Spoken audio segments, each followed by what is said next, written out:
ಲಲ್ಲ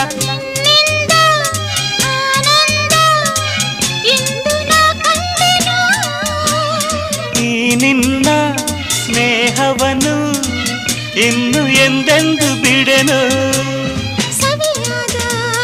ಮಾತಿಂದ ಹೊಸ ಬಾಳು ತಂದೆ ಬಯಸದ ಬಳಿ ಬಂದೆ ಬಯಕೆಯ ಸಿರಿ ತಂದೆ ನಿನ್ನ ಅಂದಕ್ಕೆ